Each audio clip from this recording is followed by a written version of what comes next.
Assalamualaikum warahmatullahi wabarakatuh. Kita ketemu kembali dalam materi metode penelitian hukum. Akan saya sampaikan tentang kajian teori. Jadi teori ini akan sangat penting di dalam penelitian hukum.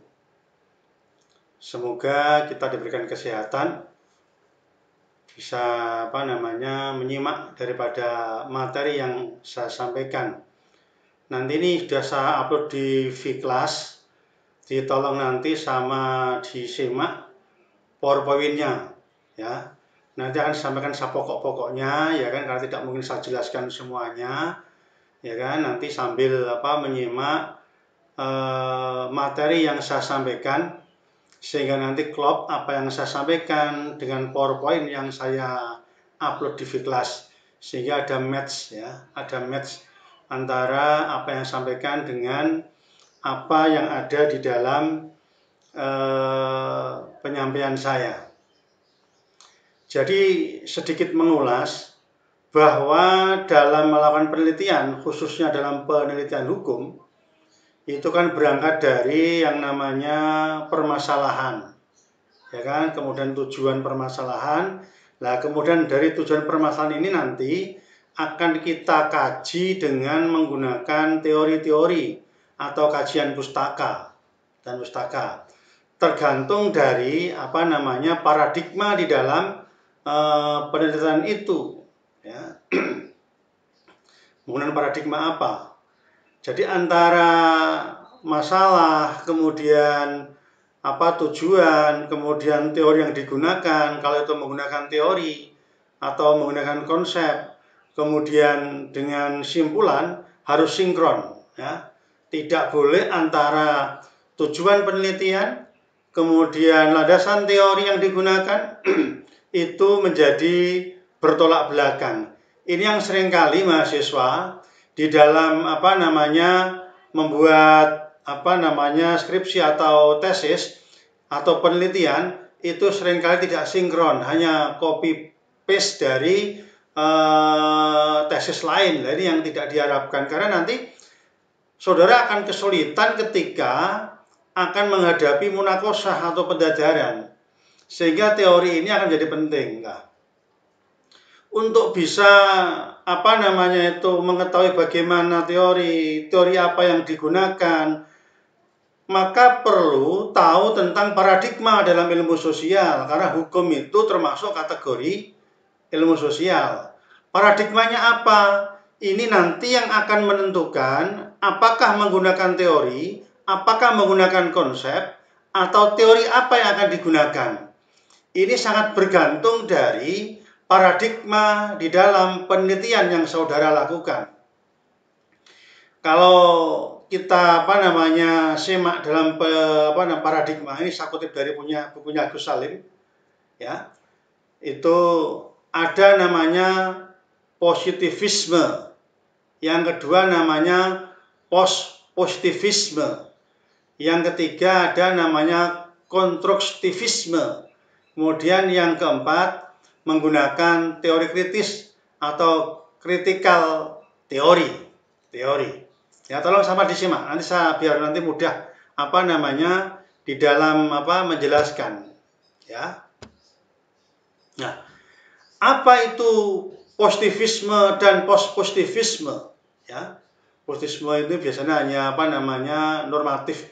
Biasanya kalau dalam positivisme dan post-positivisme itu menempatkan ilmu sosial seperti ilmu alam, yaitu sebagai suatu metode yang terorganisir untuk mengkombinasikan deduktif to logic dengan mengamalkan empiris ya, dengan pengamatan empiris, guna secara probabilistik menemukan atau memperoleh konfirmasi tentang hukum sebab akibat yang bisa digunakan untuk memprediksi umum gejala sosial tertentu. Jadi begini. Jadi positivistik ini biasa dalam penelitian itu normatif itu deduktif logic ya, dari cara mengambil kesimpulannya itu berdasarkan norma, kemudian teori ya kan, itu kemudian kita analisis. Bisa juga dalam post positivistik itu berangkat dari pengamatan. Dari pengamatan ini kemudian ya kan, itu kita kan memperoleh data sebab akibat, kenapa begini, kenapa begitu, dengan teori yang kita gunakan. Ini adalah dalam rangka untuk menganalisis ya dari data yang diketemukan. Yang pertemuan sebelumnya sudah sampaikan apa itu penelitian normatif dan seterusnya ya kan. Jadi tinggal nanti bagaimana paradigma yang digunakan di dalam penelitian itu. Nanti sama disemak itu. Kemudian yang konstruktivisme ini interpretatif, yaitu artinya di dalam penelitian ini itu menafsirkan memandang ilmu sosial sebagai analisis sistematis terhadap socially meaningful action ya, socially meaningful action melalui pengamatan langsung dan terperinci terhadap pelaku sosial dalam setting kehidupan sehari-hari ya, yang wajar, alamiah ya kan, yang kita lihat di dalam pengalaman empiris ya kan. Sehingga dari pengalaman itu kemudian kita menafsirkan apa yang dilakukan oleh gejala-gejala sosial, pelaku-pelaku sosial masyarakat ya. Sehingga kita bisa mengelola. Jadi ini lebih banyak tafsir ya, menafsirkan sesuatu. Saya contohkan begini biar mudah dipahami. Ketika ada orang meninggal, di situ ada yang satu mungkin menangis ya, yang satu mungkin ya bersedih lah, dia nangis lah. Kemudian kita sebagai peneliti, di situ ada jenazah, kemudian ada seseorang yang menangis atau 2 orang menangis ya kan, atau 3 orang yang menangis lah. Makna 3 orang ini meaningful action, jadi berbeda-beda ya, jadi tidak sama. Di sama-sama menangis itu dalam penelitian yang interpretatif itu menafsirkan, kita kan sebagai alat ya untuk menafsirkan sesuatu gejala sosial. Nah, itu kita bisa mengkonstruksikan. Kenapa menangis bisa kita tanya. Biasanya itu bisa in-depth ya, mendalam. Yang satu mungkin mengatakan, "Kenapa menangis?" Kita tanya. Mungkin yang pertama ini mengatakan, "Saya menangis karena bapak saya meninggal dunia. Saya sedih karena beliau menjadi tanggung jawab keluarga dan bla bla dan seterusnya." Yang kedua kita tanya, "Kenapa menangis?" "Saya terharu karena bapak saya meninggal dunia, nanti segera dapat warisan misalnya. Warisannya banyak, nanti saya akan dapat begini." Maknanya beda. Yang ketiga, "Kenapa menangis?"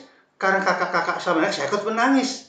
Nah, ini ada 3 orang menangis, tafsirannya berbeda. Nah, untuk bisa mengetahui apakah tafsir itu benar, itu kan perlu ditanya. Ini biasa dalam tradisi kualitatif ini. Ditanya, kenapa menangis seperti itu, sehingga nanti bisa menemukan di dalam maaf ya, jadi masih agak batuk. Tapi insya Allah sudah sehat. Jadi itu dalam menafsirkan sesuatu. Nah, ini dalam rangka apa? Kita mengelola ya, memelihara sehingga di dalam dunia sosial itu akhirnya bisa terjadi harmonisasi. Itu penafsiran kita sebagai alat ya, dalam tradisi kualitatif kita itu sebagai alat ya. Kemudian kalau critical theory ini nanti dibaca, itu merupakan ini ilmu sosial juga ya, proses secara kritis ya, mengungkapkan the real struktur ya, di balik ilusi, kemudian false need atau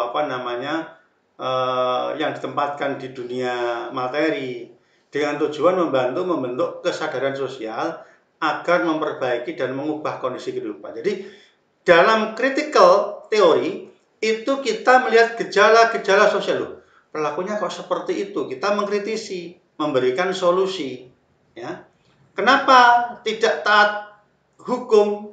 Oh, ternyata karena dia taat hukum, karena dia apatis dan seterusnya. Lalu untuk bisa tahu itu kita harus mengkritisi fenomena ya. Kenapa tidak taat protokol kesehatan di masa pandemi lah? Ini yang akan kita teori-teori yang akan kita gunakan nanti ini, ya kan? Itu teori-teori nanti tergantung paradigma yang digunakan. Kalau post-positivisme itu nanti menggunakan atau positivisme menggunakan konseptual. Karena ada juga penelitian yang memang teorinya kita justru menemukan teori. Jadi ini tergantung dari tema yang nanti saudara angkat di dalam penelitian itu, ya, dalam penelitian itu. Nah, apa itu teori?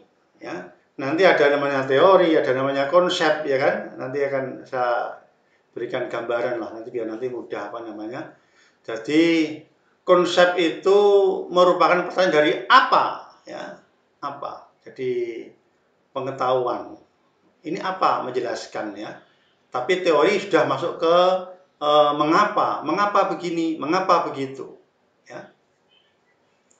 Sehingga kalau mau di apa namanya ini didefinisikan itu sebenarnya konsep hubungan antar konsep, kausalitas dalam konsep itu bisa menjadi sebuah teori, ya. Apa namanya itu deskripsi yang disampaikan, deskripsi dari temuan, deskripsi yang satu dan yang lain, atau tesis jadi antitesis, ya kan? Itu jadi teori. Jadi teori itu ada hubungan kausal, logik, sistematis antara dua atau lebih konsep. Ya. Maka tidak adalah merupakan penjelasan dari suatu gejala. Jadi penjelasan bisa explanatory, ya kan, menjelaskan, ya. Bisa apa namanya itu menjelaskan terhadap apa namanya sesuatu, ya, sesuatu. Ya. Memang dalam apa namanya itu orang memahami yang namanya teori, ya, ini memang berbeda-beda. Jadi ya apa namanya itu namanya teori kan memang hubungan antar gejala.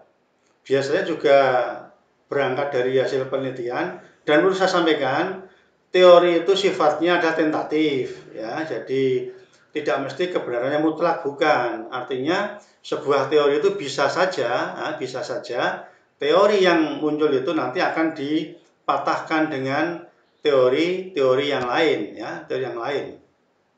Nah, kalau kita apa ya, tengok ke belakang ya, dulu ada yang namanya penelitian hukum normatif mutlak, ya. Ini memerlukan kerangka konseptual. Ya, karena tadi bahasa saya deduktif tadi bahasa saya. Jadi bukan apa namanya itu induksi, tapi secara deduksi. Deduksi tahu ya, nanti masa saya tidak tahu deduksi nanti dibaca. Jadi dari peristiwa ini kita ambil ke suatu apa namanya kesimpulan. Nah, kalau itu penelitian yang empirik, ya, ini dapat menggunakan kerangka teori empirik, ya, dapat, dasar saya dapat. Kenapa dapat? Karena saya sampaikan untuk grounded penelitian itu tidak perlu banyak teori, karena jadi memang beda. Justru kita akan menemukan teori. Tapi kalau hukum normatif itu menggunakan yang namanya kerangka konseptual, ya. Apa itu kerangka konseptual? Ya. Kerangka konseptual adalah kerangka yang menggambarkan hubungan antar konsep-konsep yang khusus diteliti. Konsep-konsep yang khusus diteliti. Contoh, kita ingin meneliti berupa apa namanya itu asas hukum misalnya. Asas hukum apa? Bisa pidana, perdata, tata negara, monggo asas hukum. Nah, itu ketika bicara asas, kita kan bicara norma-norma, hubungan norma yang satu dengan norma-norma yang lain, ya, yang relevan dengan apa yang diteliti, ya. Kalau itu meneliti misalnya sinkronisasi perundang-undangan, ya harus meneliti tentang konsep-konsep tentang peraturan perundang-undangan yang satu dengan yang lain, ya, yang lain. Artinya apakah undang-undang yang satu itu tumpang tindih dengan yang lain? Nah, ini yang perlu dipahami, ya, perlu dipahami. Nah, karena sebenarnya konsep itu bukan merupakan gejala atau fakta yang akan diteliti, tetapi hanya abstraksi dari gejala.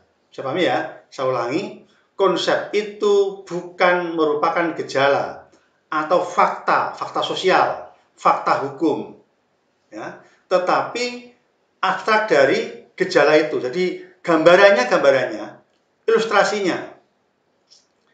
Sehingga kalau berbicara yang namanya kerangka konseptual, itu adalah kerangka berpikir secara konseptual terhadap permasalahan hukum yang diteliti. Jadi kerangka konseptual, cara berpikirnya itu loh, ya. Jadi apa yang namanya itu kerangka berpikir seseorang, ya kan, di dalam ingin meneliti suatu. Jadi, misalnya begini, misalnya saudara akan misalkan penelitian empiris misalnya desain penyelesaian sengketa perdata. Nah, misalnya aja di pengadilan negeri, misalnya model penyelesaian di pengadilan negeri yang melalui litigasi. Nah, itu kan fakta itu. Nah, untuk bisa kita tahu menyelesaikan itu, kita harus punya kerangka konseptual, cara berpikir kita. Cara berpikir itu adalah dengan cara misalnya mengajukan permohonan gugatan. Ini konseptual, tahapan ini konseptual. Belum benar faktal ya. Pertanyaannya sekarang, apakah kerangka konseptual itu nanti apakah sama dengan data empiris? Dan itu perlu penelitian. Betul. Karena meneliti itu kan berangkat dari bisa ketidaktahuan, yang kedua bisa tahu tapi ingin meyakinkan. Ya, misalnya, betulkah sidang perkara perdata di pengadilan negeri itu, misalnya, ada tahapan mediasi yang dihadiri oleh para pihak, misalnya. Betulkah? Lah, untuk betulkah kan kita tahu kerangkanya ada, yang namanya Perma tentang mediasi 1 tahun 2016, ya kan? Itu mengatakan begitu, harus ada mediasi. Faktanya bagaimana? Nah, ini kan kita betulkah? Ya. Tapi juga bisa yang namanya penelitian itu dari yang tidak tahu menjadi tahu. Ya, kita berpikir ya, nanti untuk penelitian tertentu memang menggunakan itu. Jadi kerangka berpikirnya, tetapi kerangka konseptual nanti itu yang relevan, ya. Sehingga memang ada hubungan antara konseptual dengan kerangka teori.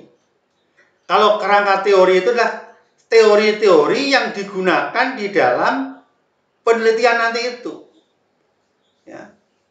Jadi teori kan bukan dari konsep tadi ya, sudah saya sampaikan tadi ya. Jadi karena dalam kerangka nanti ini adalah teori yang digunakan untuk menjelaskan masalah yang akan diteliti. Ya.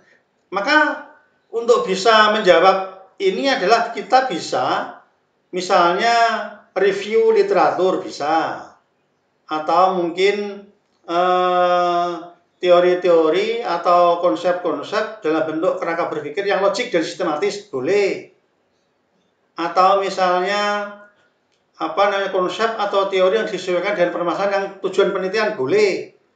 Silakan. Artinya cara berpikir kita itu loh, ya. Nanti ini menjadi dasar, ya kan? Kita sudah punya gambaran, gitu loh. Menjadi dasar untuk dalam sebuah penelitian, ya. Pertanyaannya sekarang, ini saya ulangi. Apakah setiap usulan penelitian harus disertai landasan teori? Belum tentu, ya kan? Jawaban belum tentu. Di landasan teori tidak harus ada pada setiap usulan penelitian, tidak harus. Tadi saya sampaikan, untuk ground itu menemukan teori, karena belum ada teori yang ada, ya. Tapi untuk falsifikasi teori, ya, harus ada teori dulu untuk menguji, kan gitu kan. Ini tergantung nanti penelitiannya. Ya. Dalam penelitian eksploratif misalnya, pengetahuan teori masih eksplor itu masih sedikit, sehingga tidak mudah untuk menyusun landasan teori. Ya tidak perlu banyak teori. Jadi tergantung.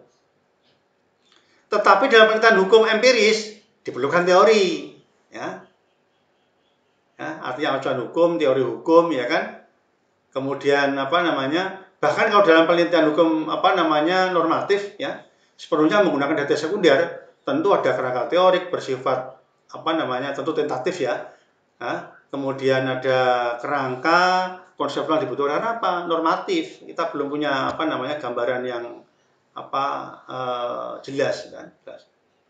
Jadi landasan teori itu nanti bisa disusun melalui tinjauan pustaka atau review literatur dan sebagainya, ya. Yang jelas harus disesuaikan dengan tujuan. Kenapa kok kita menggunakan teori? Ya tentu ada banyak manfaat di dalam kita mereview kepustakaan atau teori, ya kan? Karena bisa menggali manfaatnya bisa menggali teori-teori dan konsep yang telah dikemukakan oleh para ahli sebelumnya. Kita bisa menggali itu. Di samping itu kita bisa juga mengikuti perkembangan penelitian dalam bidang yang akan diteliti. Yang ketiga, bisa memulai orientasi yang lebih luas, ya, terhadap topik yang dipilih. Bisa juga ini sebagai memanfaatkan data sekunder, ya, untuk mengkaji dalam sebuah penelitian. Jadi memang dalam penelitian itu memang sangat membutuhkan teori, ya, membutuhkan teori. Nah, memang tadi saya sampaikan ada banyak pengertian, ya, tergantung di ahli apa di bidangnya. Kalau di dalam PowerPoint saya sebutkan itu pengertian, nanti dibaca nanti itu. Ada Miriam Budiarjo, saya kemudian mengutip dari Thomas Jenkin dan sebagainya, nanti tolong dibaca karena memang itu bagian dari teori. Ini saya kasih contoh, ya, dalam untuk mengkaji atau menganalisis sebuah teori, ya.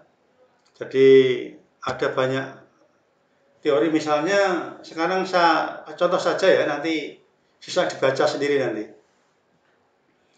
Saya contohkan misalnya teori sistem, ya, dalam penegakan hukum. Punya Lawrence Friedman. Jadi kalau berbicara penegakan hukum, itu kan berbicara tentang namanya sistem hukum. Maka oleh Lawrence Friedman ada 3 hal secara teoretik, ya, ini, ya. Satu namanya substansi hukum, yang kedua struktur hukum, yang ketiga kultur hukum. Ketiga hal ini menjadi penting dalam penegakan hukum.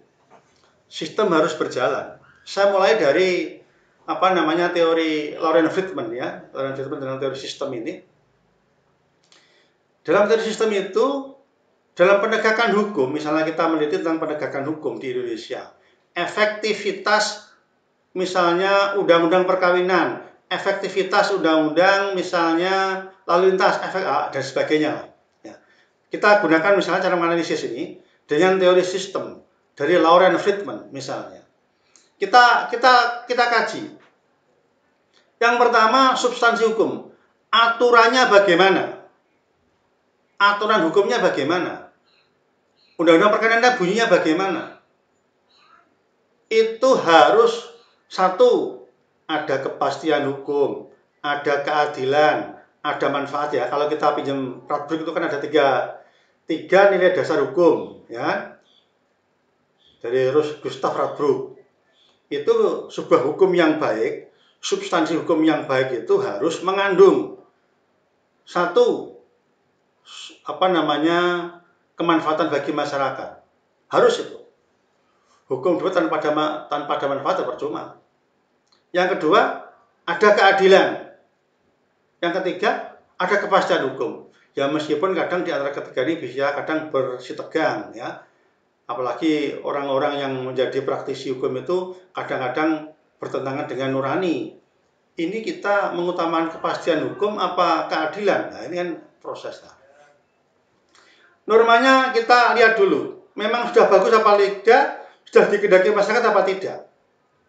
Yang kedua, undang-undang yang sudah bagus tadi itu, ya kan? Yang kedua, harus ada struktur hukum.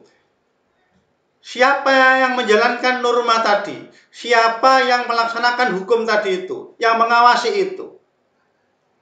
Percuma undang-undang misalnya, undang-undang perkawinan, ya, perkawinan, ya dibuat sedemikian rupa, atau undang-undang lalu lintas katakanlah dibuat sedemikian rupa.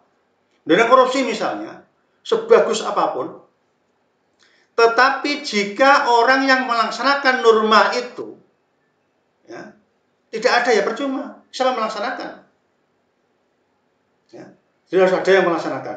Ada undang-undang korupsinya, ada yang melaksanakan apa itu? Polisi, hakim, jaksa misalnya, sebagai pelaksana, sebagai pengawas, ya, dewan. Artinya ada mengawasi, ada melaksanakan. Ini sinkron. Ya. Kemudian yang ketiga, ya, ini kultur budaya hukum. Jadi aturannya bagus, kemudian apa namanya, pengawasannya ketat, budaya hukumnya tidak ketat, percuma, nonsen dapat ditegakkan hukum itu. Budaya suap dan sebagainya. Ya. Misalnya ketika apa namanya, aturan sudah bagus, kemudian penegak hukumnya bagus, budaya korupnya masih aja sulit. Kita masih ingin menyuap, ingin menyelesaikan, tidak akan bisa. Nah, maka tidak efektif akhirnya kan. Nah, kita gunakan teori dari Lawrence Friedman, ya, teori sistem. Ini itu misalnya saja. Ini untuk mengkaji ketika kita ingin menguji atau kita ingin meneliti tentang efektivitas atau penegakan hukum yang ada di Indonesia. Misalnya begitu. Ya, tergantung nanti tadi paradigmanya apa yang digunakan. Ya, gunakan. Ini yang apa namanya itu digunakan dalam apa namanya sebuah penelitian. Ya ibaratnya beginilah, kalau apa namanya itu dalam sebuah penelitian apa namanya itu kajian itu undang-undangnya bagus, katakanlah kita buat strukturnya bagus, jalannya bagus, ya, tempatnya bagus, tapi untuk menempuh jalan itu misalnya Semarang Kudus, ya, dibuat tol misalnya, cepat kan itu kan? Nah, kalau tolnya tadi mobilnya Rolls Royce cepat, mungkin 10 menit sampai Semarang. Tapi kalau saudara ke Semarang itu naiknya becak kira-kira, ya lama. Dibuatan tol naiknya sepeda, becak ya lama. Tidak sinkron. Atau sebaliknya, kita punya mobil Rolls Royce, Semarang Kudus, jalannya lubang-lubang, ya tidak jalan. Itulah tadi saya katakan bahwa harus sinkron antara norma atau aturan, struktur, dan kultur harus jalan. Ini salah satu teori ya. Ini contoh yang kedua, misalnya lagi di dalam ini dibaca itu teori hukum dari Hans Kelsen misalnya. Ingat ya, dulu Stephen Bow teori, ya kan? Segitiga. Nanti sama dilihat gambarnya itu. Jadi Stephen Bow teori itu piramida, ya, piramida. Nah, maksudnya begini. Kalau kita ingin meneliti apa yang positivistik misalnya, menggunakan teori Hans Kelsen, piramida. Di piramida itu Kelsen itu menggunakan jadi grand norm, norma ya, norma besarnya, norma dasarnya. Kalau di Indonesia ya Pancasila kira-kira begitulah. Ya. Pancasila. Jadi menurut Kelsen itu teori hukum murni itu adalah kaidah hukum positif atau kaidah hukum yang apa ya namanya itu aktual, dipositifkan menjadi sebuah produk hukum. Jadi kalau di Indonesia piramida ini misalnya itu ada Pancasila, ya kan? Kemudian yang kedua ada konstitusi, Undang Dasar 45, ya kan? Baru ada abstrak. Abstrak itu apa? Undang-undang, ya kan? Undang-undang, peraturan, PP dan sebagainya. Berangkat dari mana? Kaidah hukum yang konkret di masyarakat. Jadi, udah itu masih abstrak loh ya, belum konkret loh ya. Konkret ketika sudah menjadi proses. Contoh begini loh. Misalnya ada pasal 362 KUHP, barang siapa mengambil milik orang lain secara melawan hukum dan seterusnya. 362 KUHP, dipidana maksimal 5 tahun. Ini kan abstrak, barang siapa saja, ya kan? Nah, kenapa kok ada aturan tentang orang tidak boleh mencuri? Karena norma dasarnya tadi itu Pancasila, konstitusi mengatur. Maka dibuatlah yang di bawahnya tadi itu namanya kaidah, ya. Kaidah yang namanya abstrak, berbagai macam undang-undang ya. Itu undang korupsi, undang-undang apa KUHP, undang-undang apa, abstrak sifatnya. Nah, kenapa kok terjadi abstrak ini? Kenapa? Berasal dari yang konkret. Dari masyarakat, tidak boleh mencuri, tidak boleh berbohong, tidak dan sebagainya. Ini adalah kaidah yang di masyarakat. Nah, ini sebagai dasar. Nah, maka dalam teori Kelsen itu Pancasila kalau di Indonesia itu akan menyinari terhadap peraturan perundang-undangan yang ada di bawahnya. Pertanyaannya sekarang, lalu bagaimana ketika ada peraturan yang bertentangan dengan norma itu? Maka ya dibatalkan. Kenapa? Tidak sesuai dengan norma yang ada di atasnya, ya. Itu teori lah.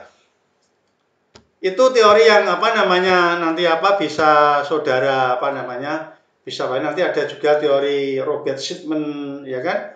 Ada efektivitas punya siapa ini, Sorno Sukanto. Nanti dibaca ya. Kalau Sorno Sukanto itu hampir sama dengan Lauren Friedman, cuman ada tambahan sarana prasarana dan sebagainya. Ini sama dibaca karena kan mahasiswa S2 sudah bisa artinya tahu tentang banyak teori. Ini saat dia hanya mencontohkan bagaimana teori itu bisa digunakan dalam untuk menganalisis. Ada teori kesadaran hukum dari Ahmad Sanusi, ya. Sebenarnya tolong dipahami, nanti dibaca karena prinsipnya fungsi teori adalah untuk menjelaskan, ya kan, memperkirakan gejala yang akan terjadi, predictable. Tapi nanti kemudian diteliti. Misalnya kalau saya kutip dari Vilfredo Pareto, ya, makin tinggi derajat sentralisasi kekuasaan, paksaan atau ancaman paksaan, maka sering digunakan sebagai alat pengendali masyarakat. Ya, ini menurut Vilfredo Pareto, ya kan?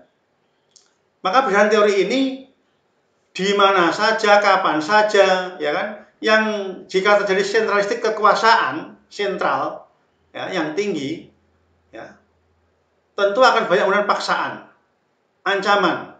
Untuk apa? Menekan masyarakat, karena dia berkuasa, dia paling kuasa, yaitu negara-negara otoriter biasanya itu, tidak negara demokrasi. Yang paling kuasa tentu akan menentukan, memaksa si harus begini, begitu. Ini teori ya. Ya, tadi saya sampaikan tentatif ya. Nanti perlu masih banyak diuji. Nanti kita uji teori ini dengan falsifikasi teori namanya, atau verifikasi teori misalnya. Tergantung nanti hasil penelitian saudara. Jadi ada banyak model dalam sebuah penelitian. Prinsipnya nanti ini akan digunakan untuk teori nanti ini, di kajian teori nanti ini akan digunakan untuk menganalisis di bab 4 hasil temuannya, ya. Karena S2 ya harus lebih lebih ada pengembangan teori. Jadi jangan hanya seperti S1 di banyak argumentasi teoretik yang digunakan, ya. Itu materinya. Saya tidak akan menyampaikan panjang lebar, terlalu panjang nanti juga terlalu tapi nanti dibaca ya, PowerPoint-nya sudah saya buat tentang kerangka berpikir, ada hipotesis untuk yang penelitian misalnya kualitatif, ya. Saya kira itu. Terima kasih. Tolong nanti dipahami biar nanti kita mudah di dalam menulis sebuah penelitian. Terima kasih. Wallahul muwaffiq ila aqwamit thoriq. Wassalamualaikum warahmatullahi wabarakatuh.